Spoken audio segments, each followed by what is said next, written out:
now with Paul Nuttall, Deputy Leader of UKIP. You're in Southport tonight, Paul. How do you reckon the election's going to go up here? Do you know what? This is one of those seats which I've spoken about in the past, saying it could be a wild card. I could be sitting on the BBC or Sky on election night, and it could flash up that UKIP have taken Southport. What is so interesting about this seat in particular is that it's a four-way marginal.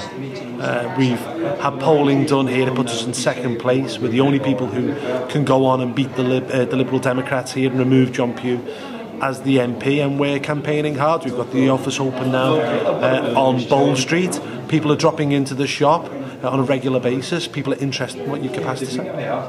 Now, nationally, the polls are suggesting 1 or 2 seats in the House of Commons.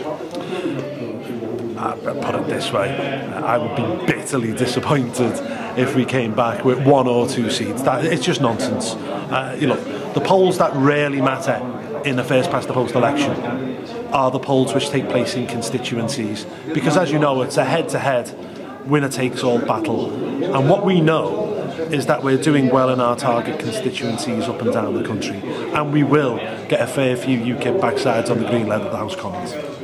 And you personally are targeting Bootle, one of Labour's safest seats. Do you believe in a challenge, do you, Paul? Well, look, if I win Bootle, Nigel Farage will be a number 10 with the biggest majority in British political history. You still have family living in Bootle? Yeah, of course. I mean, parents, all my friends. I still drink at Bootle, so I've never left my roots behind. So that's about, what, 20, 30 votes so far? Well, yeah. No, listen, I'll do well in Bootle. I'll finish second. That's my prediction. And what we're building towards in places like Bootle is ensuring that we finish second, and then building for 2020, making ourselves the official opposition, and then going after the Labour vote. Last time you came to Southport, I remember you came with your wife to launch a fun ride at the local amusement park. Indeed. What's the difference between that sort of ride and politics? Exactly. Well, I think it's going to be rather a less hairy ride tonight, if I'm looking at the audience. But we enjoyed that as well. And life is full of thrills and spills in the Hamilton household, so there's nothing unusual. Yeah. Are you enjoying yourself more in UKIP than you were in the Conservative Party? Oh, well, I don't think there's been a great deal to enjoy in the Conservative Party for very many years. No, I've had enormous fun in UKIP.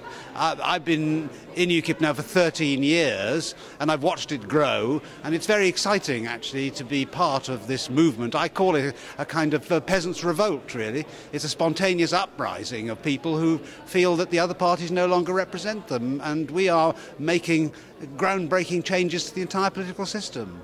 Some of the national commentators are saying that UKIP is running out of steam. Well, I don't think we're running out of steam at all. We're all running twice as fast as we've ever run in any previous election, and we've still got 3 weeks to go in this election campaign, and I'm sure there's a lot of surprises left to come. But I'm absolutely certain that UKIP will do extremely well in this general election. After all, we were only on 3% at this stage in 2010, and now for many months we've been on an average of 15% or more in the polls, and we could do even better by the end of the campaign. And that 15%, of course, is an average, so in some parts of the country we'll do dramatically better than that.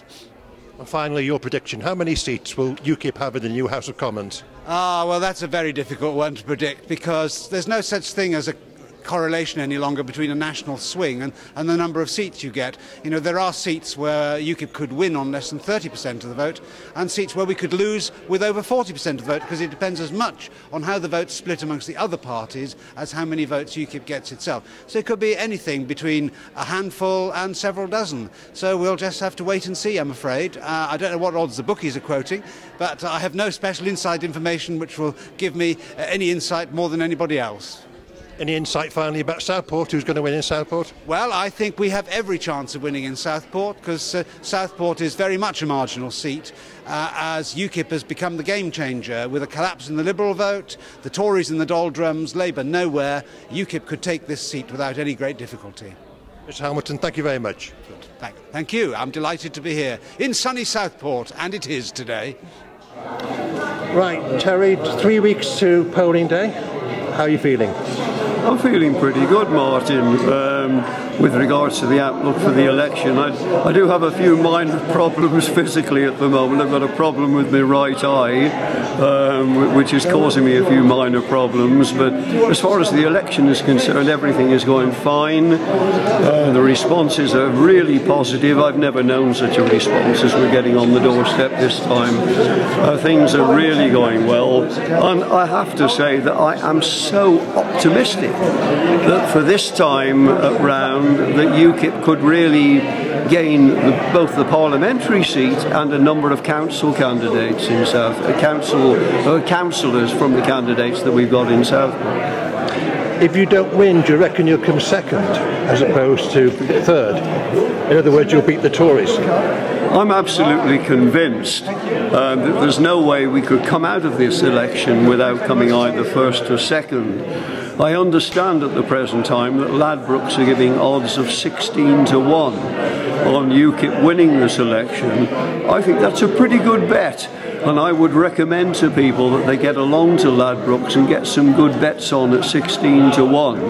If it was possible, and I don't know, to back UKIP as an each-way bet to come first or second, I would say that that is an absolute certainty, and they could even sell their house and put the total proceeds of that sale on UKIP being placed first or second in this general election.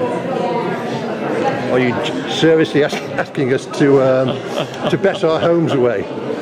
Well, not quite. I mean, that's a little bit tongue-in-cheek when I say that, Martin, as you understand. But I do think there is absolutely no way that we could come out of this campaign without being either first or second in the election.